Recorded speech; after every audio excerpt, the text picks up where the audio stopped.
سچا امانت دار تاجر مجھے کو تو یا رب بنا، سچا امانت دار تاجر مجھے کو تو یا رب بنا، تیری پسند کی ہو تجارت غفلتوں سے تو بچا۔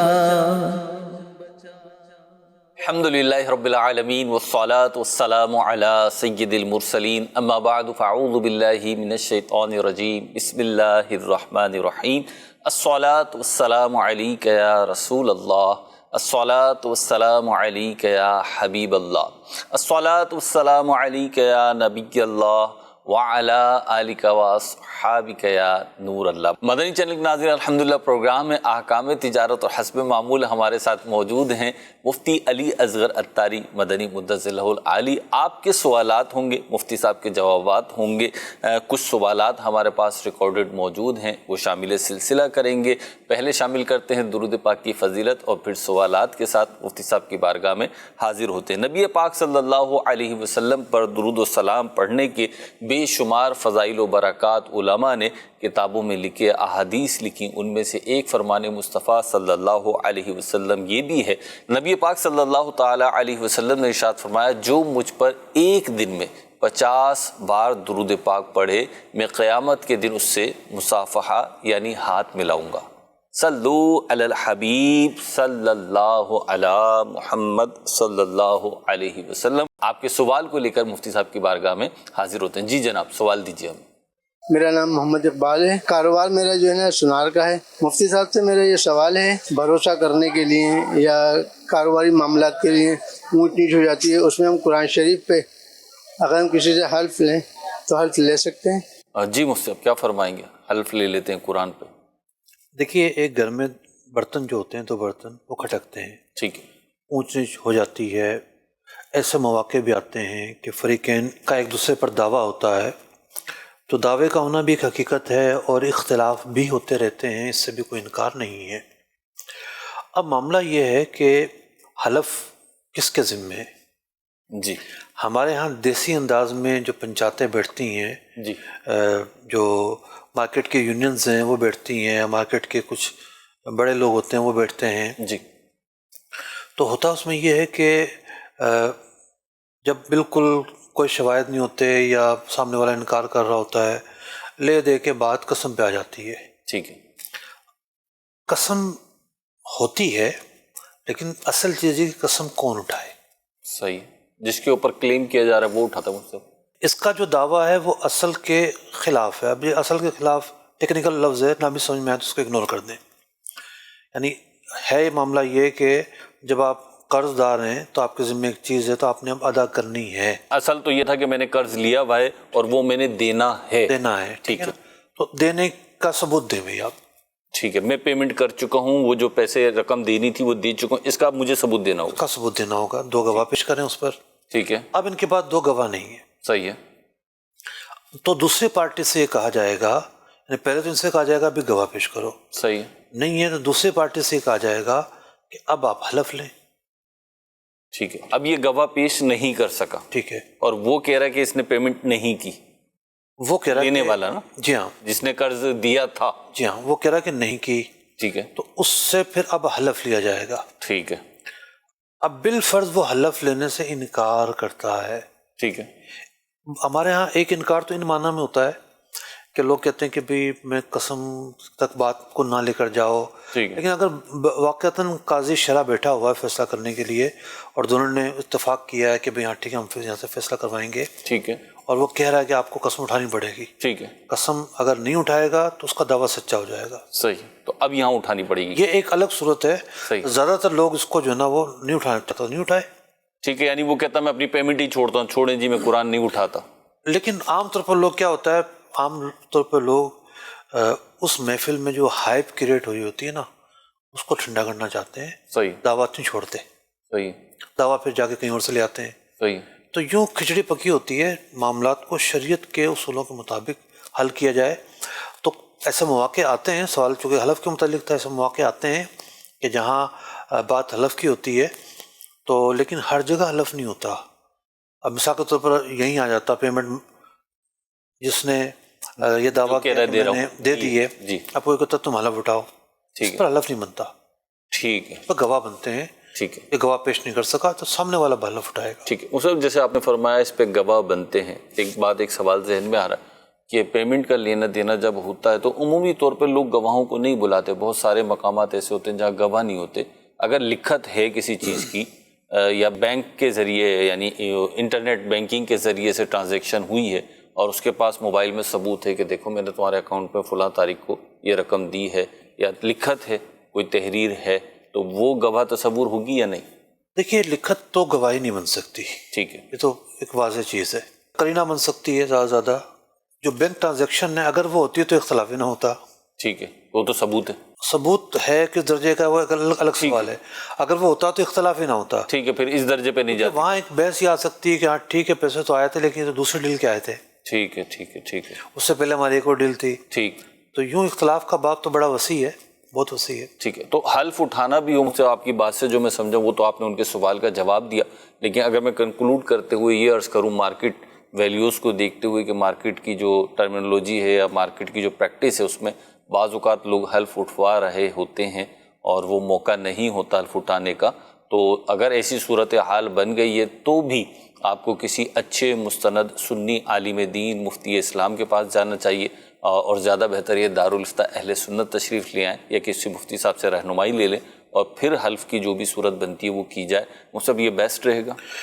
بہت بیسٹ رہے گا، مطلب کہ فیصلہ کرنا بہت نازک کام ہے، ٹھیک ہے آپ کی چھوٹی سی غلطی جی ٹیکنیکل غلطی ہوگی، آپ کی نیتیں صاف ہوں گی، صحیح ہے اور جب یونین بیٹھتی ہے یا مارکیٹ کے بڑے بیٹھتے ہیں ان کی نیت صاف ہوتی ہے ٹھیک ہے کہ بھئی ہم ان کا مسئلہ حل کروانے کے لیے بیٹھ رہے ہیں، صحیح ہے، ان کا کچھ لینا دینا ذاتی طور نہیں پہ ہوتا، اور دیکھا جائے تو محنت کر رہے ہوتے ہیں، صحیح اپنا کام چھوڑ کر آئے ہوتے ہیں، ایک دوسرے کی باتیں سنتے ہیں، صحیح ٹھنڈا کرواتے ہیں، نیت اور مقصد بہت اچھا ہے، صحیح ہے لیکن اس نیت اور مقصد کے اچھا ہونے کی اہمیت اپنی جگہ پر، اگر آپ نے ٹیکنیکل غلطی کر دی اور کوئی غلط فیصلہ دے دیا، شریعت کے اعتبار سے وہ فیصلہ غلط تھا، آپ کے فیصلہ کرنے سے حقائق نہیں بدلیں گے، شریعت نے جن چیز کو حقائق قرار دیا ہے وہ اپنی جگہ پہ جھک کے تو رہیں گے۔ مثال کے طور پر ایک شخص قتل کرتا ہے، ثابت نہیں ہو پاتا، کہیں پہ بھی کوئی پروف ہی نہیں ملا، پروف نہیں مل پاتا، تو کیا مطلب ہے کہ اس کو قاتل نہیں کہا جائے گا؟ اللہ کے یہاں تو وہ قاتل ہے، حقیقت تو یہی ہے اللہ سے اللہ رب العزت تو غافل نہیں ہے، بلا شبہ۔ اور کوئی شخص آ جاتا ہے مثال کے طور پر کہ بھئی یہ تو ہمارے ساتھ تھا، دو گواہیاں آ جاتی ہیں، صحیح جھوٹے گواہ آ جاتے ہیں، صحیح تو تب بھی یہ جھوٹ، یہ فریب، یہ کام نہیں آئے گا، جو حقیقت ہے وہ بدل نہیں سکتی، وہ چھپ تو سکتی ہے، وہ موقف تو ہو سکتی ہے، کسی کے سامنے نہ آئے، لیکن بدل نہیں سکتی۔ ٹھیک، اللہ پاک ہمیں دیانتداری کے ساتھ سارے معاملات کرنے کی توفیق عطا فرمائے، شریعت کے اصول فالو کرتے رہیں گے تو انشاءاللہ اگر دنیا میں تھوڑا بہت کوئی نقصان ہوتا ہوا نظر بھی آیا اللہ پاک اسے بھی پورا فرما دے گا، اور انشاءاللہ آخرت میں بھی سرخرو ہوں گے۔ اللہ پاک عمل کی توفیق عطا فرمائے۔ اگلے سوال کی طرف بڑھتے ہیں اور دیکھتے ہیں کون کہاں سے کیا سوال کر رہے ہیں۔ جی جناب۔ میرا نام ذیشان انصاری ہے۔ میرا ایک سوال ہے کہ اگر کوئی شخص کوئی پراپرٹی خریدتا ہے، کوئی زمین خریدتا ہے اور اس نیت سے خریدتا ہے کہ میں آگے اس میں رہوں گا، شفٹ ہوں گا یا بنا کر اپنے استعمال میں رکھوں گا، اس کے بعد کچھ عرصہ گزرتا ہے اور بحالت مجبوری یا کسی اور وجہ سے اس کا ذہن چینج ہو جاتا ہے، اور بعد میں جو ہے اس کی نیت بن جاتی ہے کہ میں اب بیچوں گا اور اس کو بیچ کر مجھے اس پہ کچھ منافع مل جائے گا یا پھر اس سے اچھی چیز لوں گا، تو اس حوالے سے رہنمائی فرمائیں کہ اس چیز پر سالانہ کے حساب سے زکوٰۃ بنے گی یا نہیں بنے گی، اس حوالے سے رہنمائی فرما دیں، جزاک اللہ خیرہ۔ آپ نے جو سوال کیا اس سوال کے اندر جو ہے جو تفصیل تھی اس کے مطابق آپ نے یہ بتایا کہ ابتداءً پراپرٹی خریدتے ہوئے رہنے کی نیت تھی، بنانے کی نیت تھی، یعنی خود رہنے کی، لیکن بعد میں اس کی نیت بنی ہے بیچنے کی۔ تو دیکھیے خریدتے وقت اگر بیچنے کی نیت شامل ہو تو وہ مال تجارت کہلائے گی، ایسی پراپرٹی مال تجارت کہلائے گی، لیکن اگر اس وقت نیت نہیں تھی، بعد میں نیت بنی ہے، اب وہ مال تجارت نہیں کہلائے گی، ایسی پراپرٹی پر زکوٰۃ فرض نہیں ہے۔ وہ سے پروگرام سے ریلیٹ تو نہیں کرتا، لیکن ان کی ویو دیکھ کر میرے ذہن میں ایک چیز آ رہی ہے کہ میں آپ سے پوچھوں کہ خصوں کی دکان تھی کامدار چپلوں کی، دکان تھی. ایسی مارکیٹس میں کبھی جاؤ ایسی دکانوں پر تو ایک چیز دیکھنے کو ملتی ہے، اور مختلف شہروں میں نے دیکھا ہے، وہ بہت بڑی سی چپل یا خصہ بنا ہوا ہوتا ہے. وہ اتنا بڑا ہوتا ہے کہ میں نے تو آج تک کسی کا پاؤں اتنا بڑا نہیں دیکھا، اتنا بڑا ہوگا، اور اس پہ لکھا ہوا ہوتا ہے جس کو فٹ اس کو گفٹ. تو اس کے بارے میں آپ کیا کہیں گے؟ مطلب وہ تو اتنا بڑا پاؤں ہی نہیں ہوتا تو پھر یہ دعویٰ کیوں کر رہا ہے؟ ابھی وہ پچھلا سوال کے جواب میں بھی آپ دعویٰ اور مدعی کی بات کر رہے تھے. اصل میں مہروز بھائی آپ کے جو تجربات ہیں اس پر ایک پروگرام ہونا چاہیے. مجھے خیر ایسے تجربات نہیں ہوئے. دیکھیں نا، ایک مارکیٹ کی آپ چیز بتا رہے ہیں کہ جس کو فٹ اس کو گفٹ، ٹھیک ہے. تو یہ تو وہی ہو گیا کہ 50 برگر رکھ دیے، جو کھائے گا مفت پہ ہی. جی اسی طرح کا کون کھا سکے گا؟ جی. تو اصل جو مشہوری ہوتی ہے نا، جی مارکیٹنگ، جی، مارکیٹنگ کا سب سے بنیادی نقطہ ہوتا ہے کسی کی توجہ حاصل کرنا. ٹھیک ہے، آئی کیچنگ ہے. آئی کیچنگ، ٹھیک ہے. تو اب وہ جوتا سب کو نمایاں نظر آ رہا ہے، جی. اس پر پھر جملہ اور نمایاں نظر آ رہا ہے. پھر اچھا یہ آئے گا کس کو، یہی ایک سوال تو وہاں کھڑا ہو رہا ہے. بندہ انگیج ہو گیا وہاں پہ، ٹھیک ہے، انگیج ہو گیا. اس کی نگاہ اس دکان پہ گئی، مارکیٹ پہ گئی، ٹھہر گیا. جاتے جاتے ہم بعض اوقات 10 سال ایک روڈ پہ سفر کرتے ہیں، پھر دیکھتے ہیں اچھا یہ جگہ بھی یہاں پر ہے، کبھی توجہ نہیں گئی ہوتی. جی. تو یوں مارکیٹنگ کی تو بنیاد یہی ہے. تو مارکیٹنگ ٹول ہے، ٹھیک ہے، یہ رکھنا جائز ہے، شریعت بار سے کوئی ایسا تو نہیں ہے. چلیں جی، آپ کے ذمن میں جو ہے وہ دیکھیں بات کہاں سے کہاں نکل گئی. اگلا سوال شامل سلسلہ کرتے ہیں. جی جناب. محمد تنویر اتاری، باب المدینہ کراچی. سوال یہ ہے، سارے دن میں دکاندار جتنی بھی دکانداری کرتا ہے، اگر وہ کچھ کسٹمر سے جھوٹ بول کر کماتا ہے تو کیا اس کا اثر ساری دن کی دکانداری پر پڑے گا؟ جواب ارشاد فرما دیں، جزاک اللہ خیرہ. دیکھیے، ایک اعتبار سے ساری دکانداری پر تو ضرور پڑے گا اس کا اثر. ہاں، ظاہر بات ایک نوست ہے، اور اس نوست کی جو ہے وہ حدیث پاک میں نتیجہ جو بتایا گیا وہ یہ کہ جھوٹ بولنا برکت کو اٹھا دیتا ہے. اللہ. جھوٹ بولنے سے مال تو آ جاتا ہے لیکن برکت اڑ جاتی ہے. تو حدیث مبارکہ نے ایک نتیجہ تو بیان کر دیا. جھوٹ کے اور بھی کئی خرافات اور اس طرح کے برے نتیجے ظاہر ہوتے ہیں کاروبار میں. تو ظاہر بات پورے دن پر اس کا ایک اثر پڑتا ہے. رہی بات پورے دن کی آمدنی کی، تو جھوٹ بولنے کے تعلق سے بعض اوقات ایسا ہوگا کہ جھوٹ بولنے کا جو فعل ہے وہ گناہ ہوگا، اور بعض اوقات ایسا ہوگا کہ جو آپ نے انکم کی ہے اس پر بھی اس کا اثر ہوگا. مثال کے طور پر کسی نے کہا کہ یہ جو کپڑا ہے اس کا رنگ جو ہے نا وہ خراب نہیں ہوگا، اور اسے پتا تھا کہ اس کا رنگ تو خراب ہوتا ہے. تو اس نے دھوکہ دیا، اور اس دھوکے کے اندر کم ویلیو کا مال زیادہ ویلیو میں بیچا دھوکہ دے کے. تو اب یہ جو ڈفرینس آ رہا ہے یہ اس کے لیے کیسے حلال ہوگا؟ تو ایسے ہی برانڈ میں بھی ہوگا، جیسے کسی برانڈ کی اپنی ویلیو ہوتی ہے، قیمت ہوتی ہے، اس برانڈ کی ڈپلیکیٹ بنائی اور ڈپلیکیٹ کو اوریجنل کہہ کر بیچا، تو وہاں پہ بھی یہی. دیکھیں، برانڈ کے اندر بھی عیب تو آ گیا نا اس کے اندر. تو اب ایک عیب دار جو چیز ہے اس کو عیب اس کا چھپا کر اور قسم کھا کے کہ نہیں یہ تو وہی ہے، اس میں یہ عیب نہیں ہے. کیونکہ عیب کی تعریف یہ ہے کہ جس چیز کی وجہ سے تاجروں کے عرف میں، تاجروں کی جو دنیا ہے اس میں اس چیز کی قیمت میں فرق آئے، ٹھیک، اس کو عیب کہتے ہیں. تو اب کسی نے کہا مثال کے طور پر فلاں کمپنی کا فون اور وہ تھا چائنا کا فون، تو کتنا بڑا فرق آ گیا. تو اب یہاں بھی اس نے جھوٹ بولا، اور اس کی قیمت تھی مثال کے طور پر 70,000 روپے، اور برانڈ کی قیمت تھی 1.5 لاکھ روپے، اور اس نے کاپی پکڑا کے 1.5 لاکھ روپے لے لیے. تو یوں ایسے کیسوں میں آمدنی میں تو فرق آئے گا. تو جہاں دھوکہ دیا جا رہا ہے، مال جیسا بتایا گیا اس کے مقابلے میں ویسا نہیں دیا گیا، تو یہ وہ اسباب ہیں کہ جن کی بہت ساری صورتوں میں مال بھی جزوی طور پر حرام ہوتا ہے. سب یہ تو دکاندار کے حوالے سے تھا. اگر کسٹمر جھوٹ بولتا ہے، مثال کے طور پہ ایک دکان پہ کسٹمر آیا، انہی کی دکان پر آیا، کوئی سوٹ دیکھا اور کسٹمر کو انہوں نے ریٹ بتایا، کہا نہیں بھائی ابھی تو فلاں تھا، وہ تو اتنے کی دے رہا تھا، حالانکہ اس بیچارے نے بھی اتنے کا نہیں بولا تھا. اب یہ جھانسے میں آ گئے کہ اچھا اس نے بول دیا تھا تو چلیں آپ پھر لے جائیں. اب کسٹمر وہ اتنی قیمت پہ لے گیا ہے، تو کسٹمر کے لیے کیا حکم ہوگا؟ برکت تو کسٹمر کے لیے بھی کم ہوگی. ظاہر بات جھوٹ بولنے کی ایک نوست ہے برکت کا اڑ جانا. جو اس کا فعل ہے اس کے جو گناہ ہونے میں کوئی شک نہیں ہے. جی بالکل. اور یہ بعض روایتوں میں مفہوم بھی ہے کہ بعض لوگ، برے لوگ ایسے ہوتے ہیں کہ جب خود خریدنے جاتے ہیں تو مال کی برائی بیان کرتے ہیں بلا وجہ میں، جی حالانکہ اس مال کے اندر وہ برائی نہیں ہوتی، اور جب خود بیچنے جاتے ہیں تو اس کی وہ اچھائیاں بیان کرتے ہیں کہ جو اس مال کے اندر نہیں ہوتی۔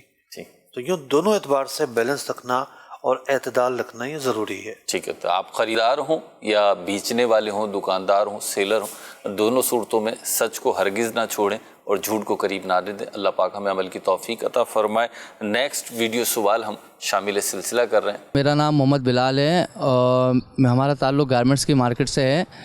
میرا سوال ہے مفتی صاحب سے۔ مفتی صاحب ذرا یہ بتا دیں کہ ہم لوگ جو یہ گارمنٹس کا کام کرتے ہیں، آن لائن ورک بھی ہم لوگ کرتے ہیں، تو اس کے اندر ہم لوگ پکچرز وغیرہ کھینچتے ہیں اور وہ اپلوڈ کرتے ہیں، تو اس کی رنگت وغیرہ چینج ہو جاتی ہے، فلٹر وغیرہ کچھ لوگ لگاتے ہیں، اب بھی کچھ اور کلر شو ہو رہے ہیں اور بعد میں اس کی رنگت الگ ہوتی ہے جب ڈیلیور کیا جاتا ہے، تو اس کے حوالے سے شرعی رہنمائی فرما دیجیے۔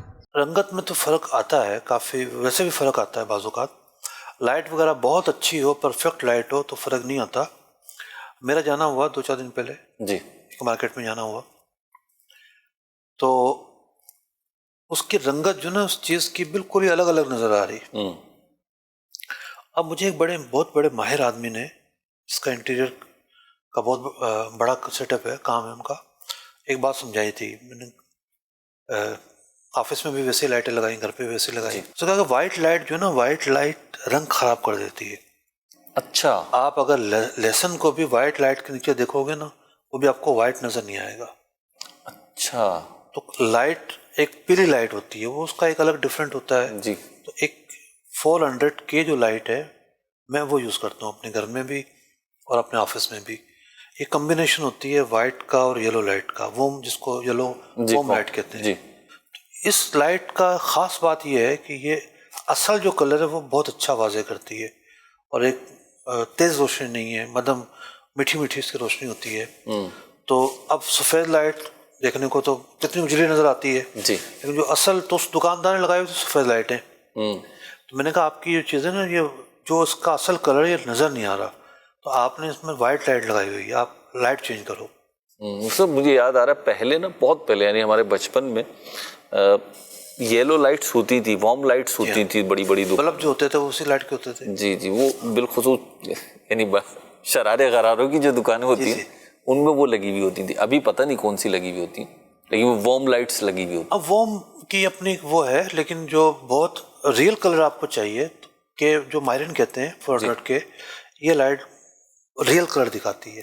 اچھا، اس کے علاوہ بھی پوری دنیا اسٹوڈیو میں ہم دیکھتے ہیں لائٹ، تو میں تو ابھی بھی دیکھ رہا ہوں، جی ابھی بھی دیکھ رہا ہوں میں کہ آپ کی ویسٹ کوٹ کا جو کلر جو میری آنکھوں کو یہاں دکھ رہا ہے، جو آپ فزیکلی پہنے ہوئے اور جو اسکرین پہ آ رہا ہے، اس میں ڈفرینس مجھے فیل ہو رہا ہے۔ یہ ہوتا ہے بعض اوقات، یہ جو اسکرین اتنی اچھی کوالٹی کا نہیں ہوتی، جی آنر جب ہوتا ہے تو اس پر کچھ اور کلر ٹھیک ہے، اسکرین تو آپ کو سے پتہ ہی ہے۔ تو اپنی بعض اوقات یہ ہوتا ہے کہ یہ اسکرین پہ کلر کچھ اور آ رہا ہوتا ہے، دوسری پہ ہمارے سامنے بھی ایک اسکرین لگی ہوتی ہے، ہم کوئی پڑھ نہیں رہتے اس میں، تو ویسے لگائی ہوتی ہے کہ بندہ تھوڑا سا دیکھ لے۔ تو کہنے کا مقصد یہ ہے کہ فلٹر لگانا تو ایک قابل اعتراض بات ہو سکتا ہے کہ بھئی اس میں فلٹر میں کیا کرنا چاہ رہا ہے، کلر چینج کیا ہے تو ٹھیک نہیں ہے۔ ہاں یہ ہے کہ تصویر صاف کرنا چاہ رہا ہے، فلٹر کا مطلب یہ ہے، تو صاف کرنا اس حد تک صاف کرنا کہ اصل چیز برقرار رہے، اصل رنگت برقرار رہے، اس میں تو کوئی حرج نہیں ہے۔ اور بعض اوقات یہ ہے کہ آپ سمجھتے ہیں کہ نہیں فرق کافی آ جاتا ہے، پھر آپ آپشن دیں اس کو کہ بھئی آپ واپس کر سکتے ہیں، اس کو یہ آپشن دینا کسٹمر کا رائٹ ہے کہ وہ واپس کر سکے۔ سوال شامل کرتے ہیں۔ میرا نام محمد عدنان اتاری ہے۔ میرا مفتی صاحب سے سوال ہے کہ کوئی پارٹی ہمیں ایڈوانس میں مثال ہے 10 لاکھ روپے دیے اور وہ کہے کہ ہمیں جو ہے وہ جو بھی مال بنے وہ آپ کو ہمیں دینا ہے، نہ اس میں ریٹ کی کوئی شرط ہوتی ہے، نہ ڈیزائن کی، نہ کپڑے کی، نہ کوانٹٹی کی، تو کیا اس طرح سے کاروبار کرنا صحیح ہے؟ شرعی رہنمائی فرما دیں۔ دیکھیے اس مسئلے کی دو صورتیں ہیں، ایک تو یہ ہے کہ اس نے لم سم اماؤنٹ آپ کے حوالے کر دی کہ مال آتا رہے گا، حساب کرتے رہیں گے، اور وہ جو رقم حوالے کی ہے اس کو سامنے والا یوز بھی کر رہا ہے، جس نے لی ہے، یہ تو قرض کی صورت بنی جبھی وہ یوز کر رہا ہے، یہ صورت جائز نہیں ہے۔ اور یوں رقم رکھوا کے پھر مال کے لیے باؤنڈ کرنا یہ بھی جائز نہیں ہے، چونکہ آپ نے بتایا کہ آپ کا جو کام ہے وہ میکنگ کا ہے، تیار کرنے کا ہے، تو آپ اسپیسیفک آرڈر بک کریں کہ بھئی اتنا آرڈر آپ کا ہم بنا کر دیں گے، اس کی اتنی رقم بن رہی ہے، آپ چاہیں تو ساری رقم ایڈوانس مانگ لیں، وہ جائز ہے۔ اسپیسیفک آرڈر کی بیاہ پر آپ رقم ایڈوانس پکڑ سکتے ہیں۔ یہ بے استثناء ہے، میکنگ کا پروسیس یہاں پایا جا رہا ہے، اس میں ایڈوانس رقم پکڑنے میں کوئی حرج نہیں ہے، کر سکتے ہیں۔ لیکن اگر ویسے ہی اس نے ڈال دیا جی 50 لاکھ روپے، ٹھیک ہے مال آتا رہے گا، حساب کتاب ہوتا رہے گا، اس طرح کرنے کی اجازت نہیں ہے۔ اگلے سوال کی طرف بڑھتے ہیں جی۔ میرا نام محمد بلال ہے، میں نیو کراچی گارمنٹ مارکیٹ سے عرض کر رہا ہوں۔ میرا سوال ہے، ہماری مارکیٹ میں عرف ہے ہمیں مینوفیکچرنگ کمپنیاں گارمنٹس کی تصویر بھیجتی ہیں جو ہم اپنے کسٹمر کو فارورڈ کرتے ہیں، جس پہ ہمیں آرڈر موصول ہوتا ہے۔ جو آرڈر ہمیں ملتا ہے وہ ہم آگے کمپنیوں کو آرڈر کرتے ہیں اور اس کے بعد کسٹمر کو ڈیلیور کرتے ہیں۔ اس طرح کاروبار کرنا کیسا؟ اصل چیز یہ ہے کہ خاص طور پر جن کا کام چل رہا ہوتا ہے روٹین کے مطابق ایک دوسرے کو سمجھتے ہیں کہ مٹیریل کون سا لگنا ہے، یہ طے ہوتا ہے کہ ابھی فلاں مٹیریل لگنا ہے۔ تصویر کا مطلب صرف اتنا ہوتا ہے کہ بھئی یہ والا ڈیزائن بنا دو جی، یا یہ والا اسٹائل بنا دو، یا بازو میں چینجنگ کر دو، گلے میں چینجنگ کر دو۔ کپڑے کے حساب سے وہ واقف ہوتے ہیں، کلر پر اتفاق کرتے ہیں۔ تو اصل چیز یہ ہے کہ جو چیز کوئی شخص خرید رہا ہے تو بیچنے والے اور اس کے درمیان تمام ضروری باتوں پر اتفاق ہو جائے، وہ تصویر کے ذریعے اتفاق ہو، وہ زبانی اتفاق ہو، تو تصویر ایک معاون بنتی ہے بہت بڑی، ورنہ یوں ہو یوں ہو یوں کیا بتائے گا۔ بلڈنگ بھی بنتی ہے، ایک بلڈر جو ہے نا پروجیکٹ بناتا ہے، پہلے کیا کرتا ہے اس کا ایک اسکیچ بناتا ہے نا کہ اس کا یہ نقشہ ہے، یہ اس کا اسٹیل ڈیزائن ہے، یہ اس کا اسٹرکچر ڈیزائن ہے، تو یہ اس کا پائپ ڈیزائن ہے، پھر اب 3D آ گئی، یہ اس کی 3D ہے۔ تو یوں ان چیزوں سے اصل جو مقصود ہے ان میں مزید معاونت ہو رہی ہے اور بہتری ہو رہی ہے۔ تو اب یہ ہے کہ ہو سکتا ہے آپ کے ذہن میں یہ ہو کہ بھئی مال ہے نہیں، صرف تصویر پہ سودا ہو گیا۔ تو جہاں میکنگ پائی جاتی ہے تو وہاں مال ہونا ضروری نہیں ہوتا۔ تو آرڈر کے اوصاف آپ نے جان لیے، اتفاق کر لیا، پھر آپ نے آرڈر ملنے کے بعد خام مال خریدا، پھر اس کو بنایا، پھر ڈیلیور کیا۔ تو عام خرید و فروخت کے اندر تو یہ ضروری ہے کہ مال بیچنے والے کی ملکیت میں جو پروڈکٹ بیچ رہا ہوتا ہے وہ پروڈکٹ تیار ہو، لیکن جس پروڈکٹ کے تیار کرنے کا آرڈر ملتا ہے کہ بنا کر دینا ہے، وہاں اس کا تیار ہونا پہلے سے ضروری نہیں ہے۔ چلیں جی نیکسٹ سوال شامل سلسلہ کرتے ہیں۔ میرا نام فیاض ہے۔ مفتی صاحب سے میرا یہ سوال ہے کہ ہم کریڈٹ میں مال کسٹمر کو دیتے ہیں، تو جب وہ کریڈٹ کے ٹائم پورا ہو جاتا ہے ہم ان سے پیمنٹ کا تقاضا کرتے ہیں، تو وہ جو ہے جو پیمنٹ دیتے وقت جو ہے ہمارے پیسے کاٹ لیتے ہیں اور اس میں ڈسکاؤنٹ لے لیتے ہیں زبردستی۔ تو ایسی صورت میں کیا ہوگا؟ جبکہ ہمارے ریٹ پہلے سے جب ہم نے مال دیا ہوتا ہے طے ہوئے ہوئے ہوتے ہیں، لیکن پیمنٹ کے وقت جو ہے وہ اس میں اضافی ڈسکاؤنٹ کرواتے ہیں زبردستی۔ اور اگر ہم ڈسکاؤنٹ نہ کریں تو اس صورت میں وہ یا تو ناراض ہو جاتے ہیں یا پھر مال لینا چھوڑ دیتے ہیں۔ تو ایسے میں ہمیں کیا کرنا چاہیے؟ دیکھیں، ایک تو آپ کو یہ کرنا چاہیے کہ آپ مارکیٹ سے تھوڑا سستا مال بیچیں، آپ کو گاہک زیادہ ملیں گے، لوگ زیادہ آئیں گے، تو وہ ڈسکاؤنٹ بھی آپ کو، تو پہلے سستا جب بیچ رہے ہوں گے تو ڈسکاؤنٹ کون مانگے گا؟ تو بعض اوقات جو ہے وہ ڈسکاؤنٹ نیچر وائز بھی ہوتا ہے، ایک بندہ اس کی نیچر ہوتی ہے، بعض اوقات یوں بھی مانگ رہے ہوتے ہیں ڈسکاؤنٹ کہ عام جگہوں سے وہاں مال مہنگا بیچا جا رہا ہوتا ہے، اس وجہ سے ڈسکاؤنٹ کا تقاضا ہوتا ہے۔ لیکن جو آپ کا سوال ہے اس کا خلاصہ یہ ہے کہ جو ایک کلچر ہے نا بعض لوگوں کا، سب چیز اوکے ہو گئی، بل بن گیا، اب جناب پیسے دینے کی باری آئی، اب کہیں گے کہ کم دیں گے ہم، یہ معاہدے کی خلاف ورزی ہے۔ جب آپ نے معاہدہ کیا ہے تو اس معاہدے کے مطابق آپ ادا کریں، اور ادائیگی میں حسن سلوک سے کام لیں۔ حسن سلوک کا یہاں مطلب یہ ہے کہ وقت پر پیمنٹ کریں، جو بات ہوئی ہے اس کے مطابق پیمنٹ کریں۔ ریکویسٹ کرنے کا اختیار تو ہوتا ہے، لیکن ریکویسٹ سے آگے کا اختیار نہیں ہوتا کہ آپ زبردستی اور بہت پریشرائز کر کے کم کروائیں، یہ نہیں ہوتا۔ یہ کام آپ کو بارگننگ کے وقت کرنا تھا کہ بھئی نہیں میں نہیں لوں گا، اتنے کا دو گے تو لوں گا، میں نہیں اتنے کا میں بالکل نہیں لوں گا، اب تو بارگیننگ ہوئی نا، سودا نہیں ہوا. آپ کے پاس وہ اختیار تھا بارگیننگ کرنے کا اور اپنی بات کرنے کا، اب آپ کے پاس اختیار نہیں ہے. اب جب لاک ہو گیا تو جو فگر ہے آپ نے وہی اس کے مطابق ہی پیمنٹ کرنی ہے. مفتی ایک صورت ذہن میں آ رہی ہے، اگرچہ کم واقع ہوتی ہے، کہ 2-3 پروڈکٹ ایک ساتھ خریدی، ان کا بل بن گیا، مثال کے طور پہ جی 11,300 روپے کا بل بن گیا. کسٹمر کہتا ہے کہ نہیں جی میں تو 11,000 دوں گا. اس نے کہا چلو ٹھیک ہے جانے دو، 11,000 دے دو. اب یہ کسٹمر لے کے چلا گیا. اب جو 3 پروڈکٹ تھیں اس میں سے 2 پروڈکٹ تھیں 9,000 روپے کی، تو وہ بعد میں واپس کرنے آ گیا کسٹمر کسی بھی ریزن سے، اور دکاندار لے بھی رہے واپس. اب یہ کس ریٹ پہ واپس لے گا؟ اب دیکھیے میچول انڈرسٹینڈنگ میں ہی ہوگا. ٹھیک ہے، کیونکہ عام طور پر تو یہ ہے کہ اس کی جو پیمنٹ ہے وہ دیکھی جائے گی صحیح کتنی ہے، ٹھیک ہے، اور جو کٹوتی کی ہے وہ کس کے کھاتے میں آ رہی ہے.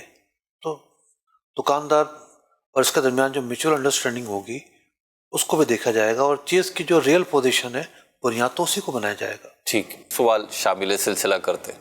میرا نام انیس رضا اتاری ہے. مفتی صاحب آپ سے ایک سوال عرض کرنا تھا کہ ہم ادھار لیتے ہیں کسی سے تو وہ تقاضا کرے تو ہمیں دینا پڑتا ہے، اور اگر بالفرض اللہ نہ کرے کوئی اونچ نیچ ہو جائے تو معافی بھی کروانی پڑتی ہے. لیکن یہ جو مال خریدتے ہیں یہ ایک امید پر ہم خریدتے ہیں کہ مال بکے گا انشاءاللہ، گاہک آئیں گے، اور بعض اوقات ایسی صورت ہو جاتی ہے تو مال بالکل رک جاتا ہے، بکتا نہیں ہے، گاہک نہیں آتے، کسی کے پاس ہماری پیمنٹ پھنسی ہوئی ہیں، لوگ دیتے نہیں ہیں، اور کوئی ہمارے پیسے کھا بھی جاتے ہیں. تو اب یہ جو مال کا پیسے ہیں یہ ہم سے لینے آتے ہیں، تقاضا کرتے ہیں مانگنے والے، مطلب جنہوں نے مال دیا ہے، ہم ان کو ٹائم پہ وعدہ پورا نہیں کر پاتے، تو اچانک ایسی صورت حال ہو جاتی ہے.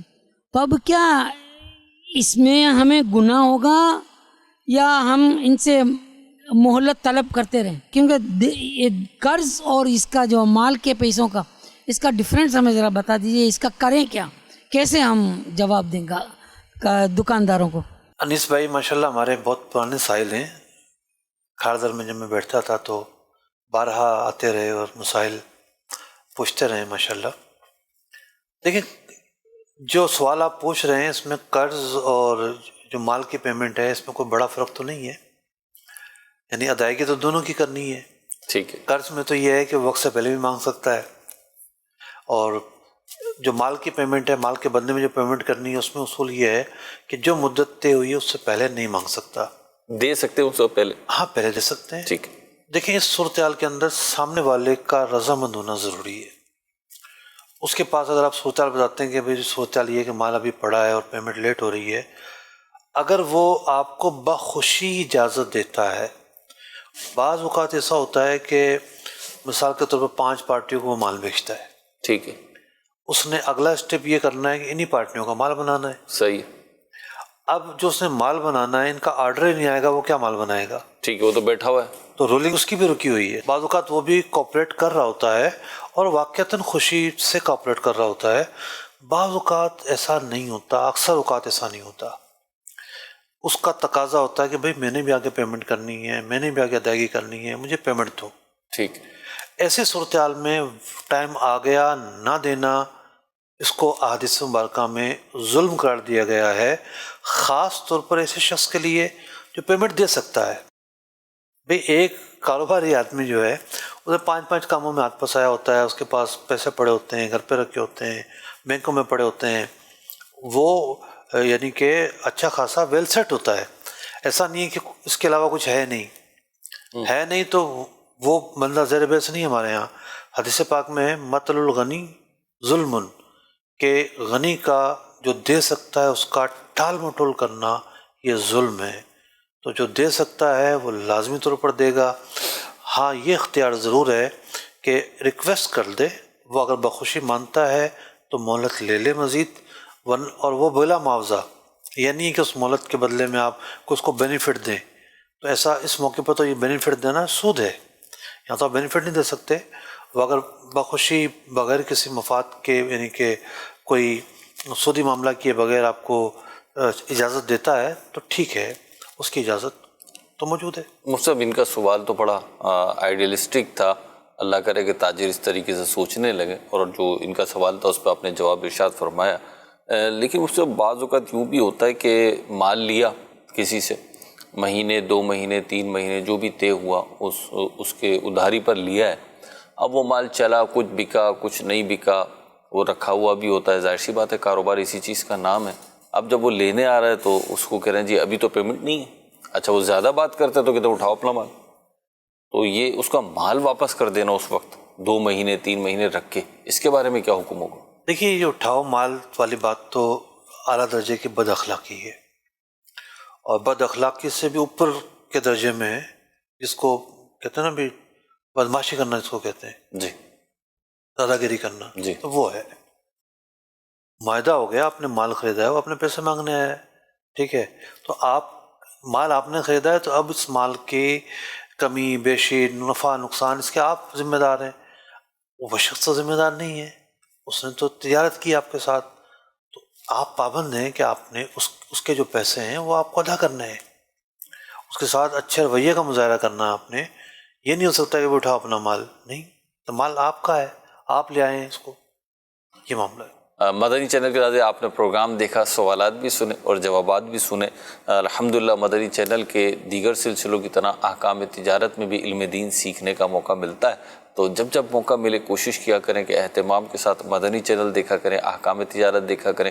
مفتی علی اصغر صاحب کے فیس بک پیج بھی ہے اور یوٹیوب چینل بھی ہے، مفتی علی اصغر کے نام سے یوٹیوب چینل ہے۔ ہماری ٹیم الحمدللہ احکام تجارت جو لائیو ہوتا ہے کچھ دن کے بعد، اس پہ ورکنگ کرنے کے بعد، اس کو ایڈٹ کرنے کے بعد ہمارے یوٹیوب چینل پر مفتی علی اصغر کے نام سے جو ہے وہاں ڈال دیے جاتے ہیں، اس کے کلپس بھی ڈال دیے جاتے ہیں۔ تو بالخصوص میں تاجروں سے ریکویسٹ کروں گا جو بزنس فیلڈ سے وابستہ ہیں وہ یہ مسائل ضرور دیکھیں، سلسلے دیکھیں، اللہ نے چاہا تو برکتیں بھی ملیں گی، علم دین کا خزانہ بھی ہاتھ آئے گا۔